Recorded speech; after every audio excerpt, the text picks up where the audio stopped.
99.6% of all businesses are SMEs, and they are a fast-growing group of businesses that fuel the economy. The small and growing business landscape in Indonesia is incredibly dynamic. It's just now getting to the point where entrepreneurship is valued and encouraged.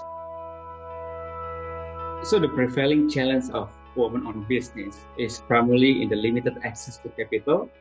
There are more male-owned or led businesses that are able to access financing, and this is just because of the typical biases that you have amongst women entrepreneurs. There's certainly an abundance of issues around what we call unconscious bias or unintentional bias. And one of the examples of that is banks often require a collateral pledge in the form of property. And in many countries, including Indonesia, property tends to be only in the name of a man or in the name of a man and woman combined, which means that if it's a woman-owned business, she can't pledge that. So what we've done at BDOC is we've removed the need for collateral requirements for all of our loans. There is a need to level the playing field as opportunity is given to both sexes equally. Investing in small and growing businesses has been limited to banks, and I think that there's an opportunity for a whole different variety of financial service intermediaries to come into the space to meet the needs of specific types of entrepreneurs. We are an impact investment firm based in the Philippines, working with localized teams that invest in growing SMEs. Specifically, we have a strategy for gender lens investing.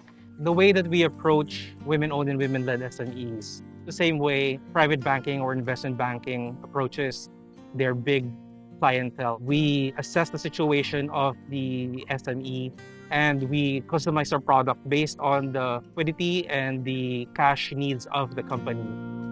We exist to help young dreamers move up the economic ladder with our education loan.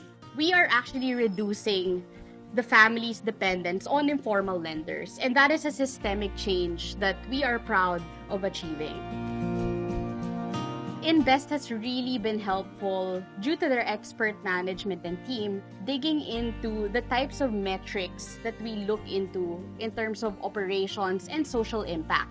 And I believe that level of customization, that level of understanding that they bring to their fundies, it makes the whole difference. BDOC is a lending platform for small and growing businesses in Indonesia. We have a very strong gender lens and a commitment to gender equity, and we track about 10 gender metrics in all of our investments. I think what we are doing in the lending space is something new, not explored enough by the existing financial system. We are a small company for fisheries known as Jalafish. We've been exporting most fishes from Indonesian water to Australia. What motivates me to invest in Jala? It plays to the strength of Indonesia, which is the size of its ocean and therefore its fishery products. And then they bring it to the international markets, while at the same time, they choose to do the sustainable way of delivering fishery products.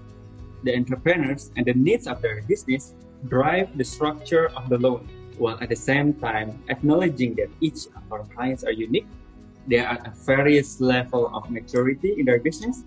They are impacted by the pandemic differently, and they each have their own challenges inherent to their business model. And of course, they all have a different story to tell. For a growing business, having that flexibility and making cash clean is paramount.